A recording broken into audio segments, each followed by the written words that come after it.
Welcome back to Sika Strength, welcome back to Sika Stand. Today we're going to talk about grip strength, particularly the actual changes that happen as our grip starts to get stronger. We're going to talk about the different aspects of grip strength and how you might want to train them.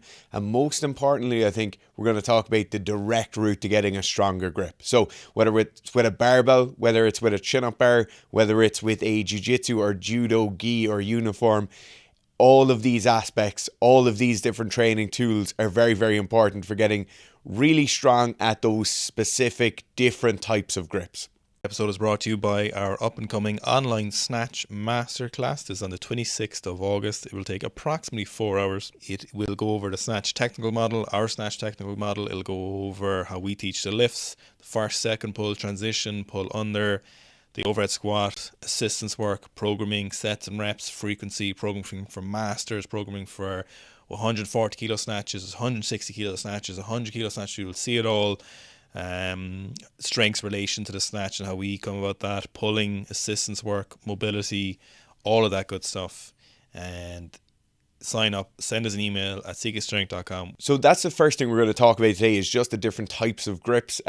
A lot of the time we'll see the same grip training tools or the same grip training techniques being used across multiple different sports, and grip is very, very individual. It's very specific to the particular task you're asking it to do.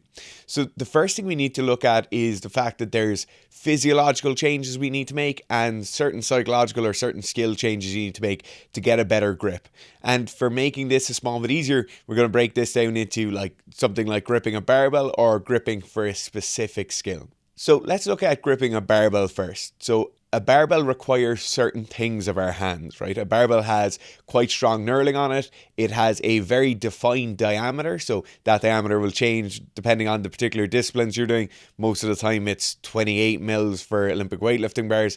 Sometimes it gets a bit wider. And the barbell can be viewed in a very similar fashion to how the pull-up bar will be viewed, although the pull-up bar is wider. The first change that the barbell requires of our hand is actual specific changes to the surface of our skin. So if I come in here now, I haven't trained with a barbell in a while, I'm going to have quite soft hands, quite pliable skin on my hands. It makes very good sense why I would have that. For gripping almost everything else in the world, it makes sense to have slightly more pliable, slightly more grippy skin. When we bring in an implement such as the barbell that has quite harsh knurling on it, our skin will tear very, very easily because of that. And so the first physiological change we'll see is we'll start seeing these calluses building up on our hands. These calluses aren't necessarily a bad thing, but we need to make sure we stay on top of them. So this is the first kind of training tip or training tool. Make sure you stay on top of the calluses that develop on your palms, that develop in between your knuckles. It's very, very important that they don't get too big. What basically happens when they get too big, an easy way of thinking of this is imagine a balloon. A balloon will flex and expand as we start adding air into it. Our skin will do the same thing when we're gripping. So if I grip this ruler here, as I grip it and as that ruler turns, my skin will kind of wrap around with the ruler. It'll allow me to grip very, very well. In the same way where putting a dab of super glue onto the outside of your balloon and then blowing it up will cause it to rupture and cause it to tear. If I have a hard piece or a kind of harder than the rest of my skin piece, such as callus, if I allow that to get too big, if I have it there and I'm expecting my skin to expand and contract and wrap around objects, it's going to cause some tears. It's going to cause those horrible, horrific injuries you see in some of those CrossFit competitions. Okay, so the next change and the next kind of morphological change we commonly see with grip training or with the use of kind of grip training implements is we see changes in hand thickness, right? And the biggest example of this is just go and look at anybody who works with their hands for a living, whether that's a mechanic, whether that's a stonemason, whether that's a farmer. You'll see bigger, thicker hands, bigger, thicker fingers. Even from this orientation, you'll see the palm will be thicker and wider. The fingers will be thicker and wider. This is a really important physiological change that comes from a lot of training. And oftentimes people don't think about work as training. Work is the epitome of training. It's massive amounts of volume at the very specific load you're trying to do. And the body is basically adapting in that direction. It's adapting towards being a better block layer, a better farmer, a better physical labourer, whatever it is. Now, when we're playing sport, it's quite rare that we'll get these kind of large-scale morphological changes to things like our hands. A lot of the time we need far more volume, and we need that volume over the course of far more years to see those larger scale changes. But a great example of a sport where you actually see the hands changing quite a lot is something like rock climbing or bouldering. You'll see these very lightweight class athletes with very, very large, thick hands. Not necessarily the longest hands in the world, but certainly the thickness of the fingers and particularly the joints on the carpals will be very, very wide, right? So it's definitely something that happens as you get further into a sport, as you accrue more years in that sport, you will have significantly thicker hands or whatever it is. It might be cauliflower ears from playing rugby or doing something like jiu-jitsu. These physiological changes that come along from training. The next change then that people see, and I think to be honest in a lot of the kind of fitness world and particularly the physique and fitness world that you see from heavy grip training or doing endeavors that require a lot of grip training is the bigger, thicker forearms. And this is definitely something that changes quite quickly, and in terms of quite quickly, like within 5 to 10 years of beginning training, you will notice or you'll have noticeable changes in forearm thickness and forearm strength. So our forearm is our main driver of grip. We also get some grip from the bicep itself, but most of the time that kind of gripping strength is coming from the muscle in the forearm and basically running through tendons into our hand or through our wrist into our hand and then down into our fingers. So this is the main kind of powerhouse of grip for an athlete or for a person. This is the main area within which we'll see change. And when we look at training the forearm in particular, all the same things that training the hand come into it. It really is all about volume, at an intensity that requires some sort of physiological change. So, for example, a golfer will swing a golf club a lot. They'll do tens of thousands of swings every year, but that relative intensity of holding on to the grip, you're not like death gripping the grip on your golf club. So although they acquire a massive amount of volume in that kind of necessary range, the intensity isn't high enough to bring about physiological changes. So this is the reason why just using your kind of grip training implement in the gym, whether that's one of the kind of weighted grippers or whether it's a weighted hang that you might do for 5 sets at the end of 2 or 3 sessions every week, that's probably not going to be the thing that will actually make a noticeable change in your overall forearm width or overall forearm strength, right? The kinds of training volumes we're talking about here are the people who are the rock climbers, the judokos, the gymnasts who are constantly using their forearms for basically every endeavor of their sport. And this is, if there's one overriding message from this video, it is that this total volume is the most important thing. It's the most important thing generally. In physiological training, it's the most important thing. But for your grip strength, you really have to be of the mindset that I'm just going to do a lot of this, or I'm going to do an activity that requires me to constantly be doing that. And that's how you'll actually get these kind of larger changes or more noticeable changes in forearm size, forearm thickness. So the last aspect we're going to talk about here in the kind of direct physiological changes that come with grip training or sports that require a lot of grip from you is the actual tendon thickness. So you can think of tendons basically as steel cables or as slightly flexible ropes that are running through your hands, running through your body, right? When we start training these tendons, we're going to see an increased thickness. So somebody who runs a lot of marathons will have a very, very thick Achilles tendon. Someone who sprints a lot will have a very thick Achilles tendon versus somebody who might be in a slightly different sport, even versus a rugby player or a hockey player. They're going to have different tendon thickness. Now, when we start getting into training our grip a lot, these tendons that you'll see here, most of us will be able to see them sticking out in our arms. Those tendons will actually increase slightly in their thickness, and this is a vital aspect for injury prevention. So the main thing we start seeing when people are doing a lot of grip training is you'll start getting some inflammation around those tendons, and this might be something like tennis elbow up here or golfer golfer's elbow on the outside of your arm. These are really, really common when we start getting people really into grip training, or when we have athletes presenting to us who are doing a lot of grip training. Very, very common in the climbing world. All of these different aspects where our grip is really, really being taxed. The tendons really have to be looked after here. Now, we've had people on the channel talking before about different things for tendons, different training methods.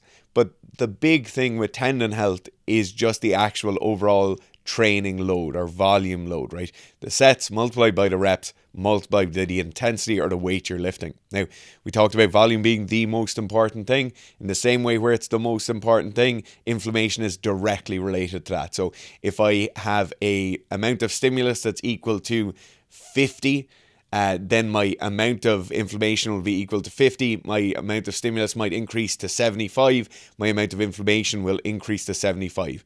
The same inflammation that is causing you to have tendon pain, tendon soreness, maybe the developments of tendinopathy or tendonitis, that exact same inflammation is what's actually causing the adaptation. So you have to be super conscious all the time that although you're inducing a stimulus to bring about some inflammation, that inflammation, if it gets too much, will be very uncomfortable and might actually kind of overtake our reasonable training amount, and we'll go from overreaching to overtraining, and now suddenly we're in a kind of chronic pain issue or beginning a kind of chronic injury pathway. Right, so now let's get into some of the kind of details or into the weeds a small bit on grip training. And we're going to start off from a kind of biomechanical aspect and the different skills that come along from this. So the first thing I want you to think about is that grip and how you grip things is very much a skill.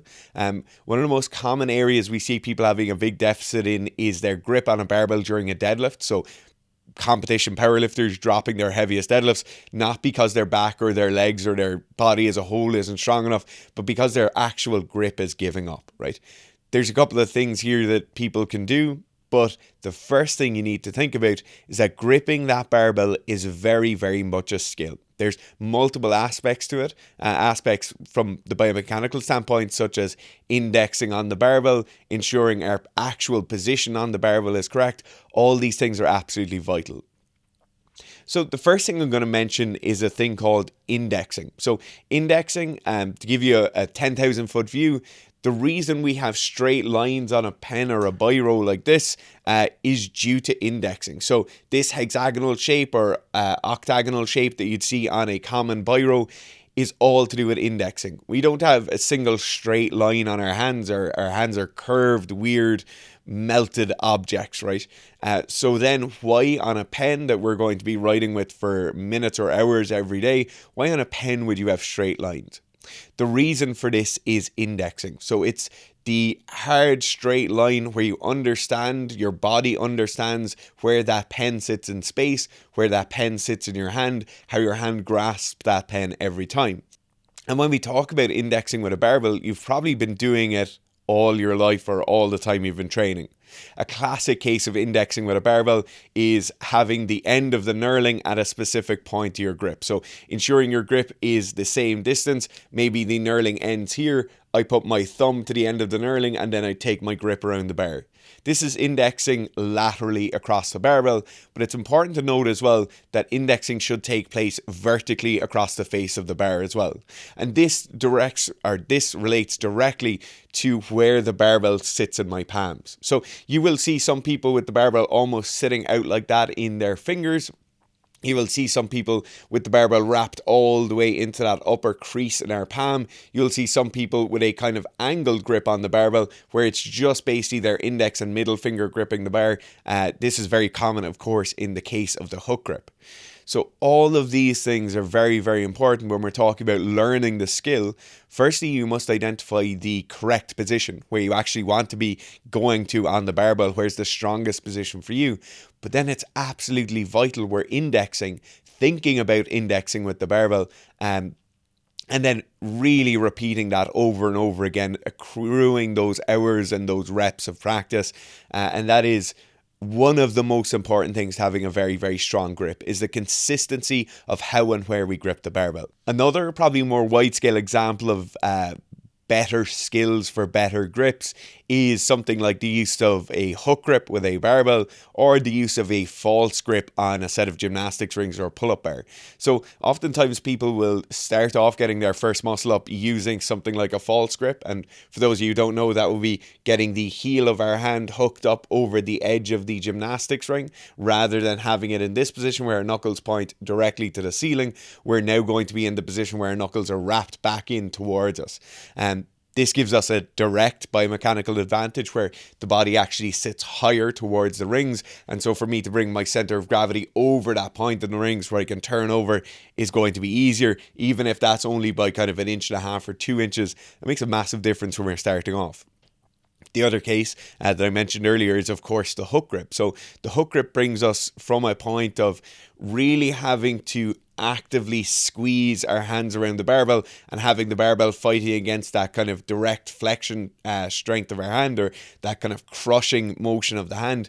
It goes from us fighting against that to then using the thumb as a kind of intermediary lock between the barbell and our thumb. So obviously when we have knurling on the bar, that knurling is always going to be pulling our hand open as we're pulling the barbell off the floor. The second we wrap our thumb around and then get 2 or 3 of our fingers involved in that hook grip, the second we bring that hook grip in now, that rotational force that a minute ago was opening our hand is now pulling our thumb in further to the barbell, and it really gives us a massive advantage in certain aspects of lifting. So that kind of direct pull off the floor, the hook grip is massively advantageous. The last element of kind of gripping strength then is definitely from the world outside of strength sports. And for this, we'll just give you a jiu-jitsu example. So many people in jiu-jitsu, when they're taking a grip, will grip directly on the lapels here. The lapel is the kind of edge or the seam of the jiu-jitsu jacket, the jiu-jitsu gi jacket, and they'll grip here like this.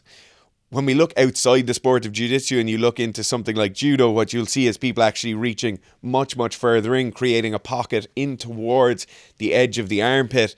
This is massively advantageous. So when I'm just gripping that lapel, it's very easy. Once they take the tension and pop my hand off, my hand will come off very easily. When I start gripping more of a pocket, more back in towards the armpit, it's massively advantageous. I have more material gripped onto, but also that material isn't all running in the same direction. So for me to break a grip, I usually grab the wrist, you'll take the tension out, and then you'll be able to pop the grip off. When you've gripped more than just that single 2-inch strip of material, now our material is pulling in every direction. So although someone might go to pop the grip off, there's now material pulling in multiple directions, keeping my hand engaged in a manner very similar to how the hook grip, that strap of a thumb going around the barbell, keeps my hand engaged to the bar during a weightlifting exercise. So finally then, to talk about some kind of psychological aspects of grip and psychological aspects of getting our grip better. And the first one of these, and this cannot be overstated for how important this is pain tolerance. So obviously there's certain aspects of our physiology that's changing as our grip gets stronger. Might be the development of calluses. It might be the development of greater strength or greater skill. So maybe to get into that position is easier, or to hold on to that position is a lot easier. But all of these involve us just holding on a small bit harder and for a small bit longer. And you can think about this in the same way where a freediver will train themselves to hold on to their breath for longer and forego the need to expel that carbon dioxide and take in new oxygen. This is very much the same way. A lot of people who have stronger grips will just force their body to hold on for a small bit longer. And it is very much a trained thing. If you've never done a cold plunge before, you probably will last 15 or 30 seconds in a 1-degree ice bath. If you've been doing them for 6 months, you'll probably last 5 or 10 minutes. So it's very much a thing of training yourself just to hold on, training yourself to deal with that discomfort for a small bit longer. The next thing then is just an understanding of effort, an understanding of how hard you need to squeeze, an understanding of how much direct physical effort has to go in to hold on to something. So this is the thing of when you're watching rock climbers and it looks like they're barely holding onto the hold, or their hands kind of stacked up onto the hold. It's the same thing if you've ever rolled with a black belt in jiu-jitsu. You'll feel like no matter what you do, you can't break their grips, yet when you look at them going, there's very little effort going in. So when it's someone like me who's a inexperienced white belt holding on, I'll be squeezing with all my might to hold on to that. yet. If you have an understanding, if you've gained more skill with the sport or that particular aspect, you're just going to hold on as much as you need to hold on. You'll put the effort in when you need to put the effort in, and because of that, you have a far greater apparent grip strength. And this goes all the way through to something like weightlifting or powerlifting. You'll see some people hook gripping the bar and their hand will look like it's almost loose, their arm will look like it's almost loose. Compared to this, to someone who's just learning the clean or the snatch, they'll be death gripping the bar, they'll have white knuckles as they're pulling it off the floor. Because of that, their forearms and their hands get a small bit more fatigued, a small bit more quickly, and they'll have an apparent grip strength that is far below that of the more experienced practitioner. The last point of grip strength then I want to touch on is just the fact that dynamic versus static is very, very different. And the main reason I'm talking about this is if you're a powerlifter particularly and you're training your grip strength to be stronger, doing static holds with the barbell really isn't the same thing. So when we're looking at the deadlift, you're pulling the barbell off the floor. Now, there's the actual weight of the barbell being pulled down because of gravity. There's also the weight of you accelerating that barbell through space. So force is equal to mass times acceleration. So when the barbell is at rest, the force we're feeling is mass multiplied by the acceleration due to gravity, minus 9.81. So that's a certain amount coming from the weight just being pulled down due to gravity. Now, once we bring dynamic motion into that, once I start moving that barbell against gravity, I now have the force being equal to the mass times acceleration due to gravity, but also mass times acceleration due to the movement of the barbell. And this is why you'll see powerlifters doing long blocks of training with static holds at the knee or static holds at lockout. That will not help you, or it's not certainly the best way of helping you to get a better grip. What you really need to be doing is gripping with the same speed that barbell moves at all the time. So there's nuances to grip training. It's why we always talk about grip training being very specific. If you have any questions at all about grip training, please pop them down in the comments below. This video is brought to you by the Sika Pull Program. Sika Pull Program is 10 weeks, 2 sessions per week. It focuses heavily on the deadlift. It has all the accessories and additional movements you'll need to get a stronger deadlift in 10 weeks.